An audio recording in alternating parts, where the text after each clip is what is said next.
ఒక ఊర్లో నారాయణ అనే ఒక ముసలివాడు ఉండేవాడు. ఆయన చాలా మంచోడు.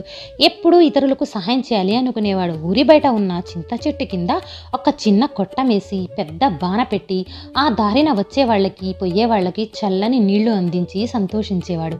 ఒకరోజు ఒక సాధువు అక్కడికి వచ్చాడు. ఎండకు ఆ ముసలాయన బిందెతో నీళ్లు తెచ్చి బాన నింపుతుంటే చూశాడు. ఇతరుల కోసం సహాయపడతా ఉంటే బాగా మెచ్చుకున్నాడు. నీళ్లు తేవటానికి ముసలాయన వెళ్ళగానే బానను చిన్నగా చేతితో తట్టి వెళ్ళిపోయాడు. ముసలాయన దారిన పోయే వాళ్ళందరికీ నీళ్లు ఇవ్వసాగాడు. ఒక గంట తర్వాత బానలో నీళ్లు పోద్దామని బిందె ఎత్తి బాన మూత తీశాడు. ఇంకేముంది, బాన నిండుగా నీళ్లున్నాయి. ఆ ముసలాయన ఇదేంటప్ప ఇన్ని నీళ్లున్నాయి అనుకుంటా బానలో నుంచి ఒక బిందె నీళ్లు మరలా బయటికి తీశాడు. కానీ నీళ్లు దాని నిండా అలాగే ఉన్నాయి. అప్పుడు ఆ ముసలాయనకి ఆ రోజు సాధువు వచ్చిపోయింది గుర్తుకొచ్చింది. అంతా ఆయన మహిమే అనుకున్నాడు.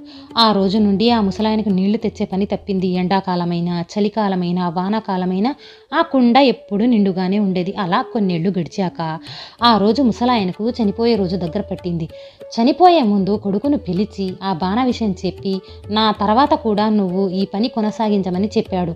ముసలాయన చనిపోయిన తర్వాత కొడుకు బాణ దగ్గర పెట్టుకుని ఆలోచించాడు. ముసలాయన లాగా కొడుకు మంచోడు కాదు, దాంతో ఆ కుండతో డబ్బులు సంపాదించాలి అనుకున్నాడు.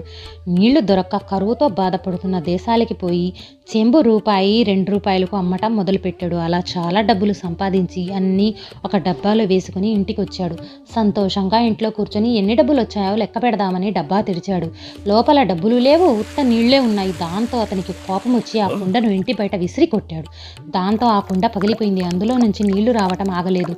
ఆ నీళ్లు అలా వచ్చి వచ్చి వచ్చి అక్కడ పెద్ద చెరువు తయారైంది.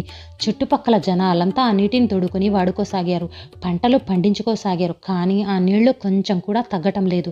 ముసలాయన ఎలాగైతే అందరికీ సేవ చేశాడో అలాగే చెరువు కూడా అందరికీ నీళ్ళిచ్చి ఆదుకోసాగింది.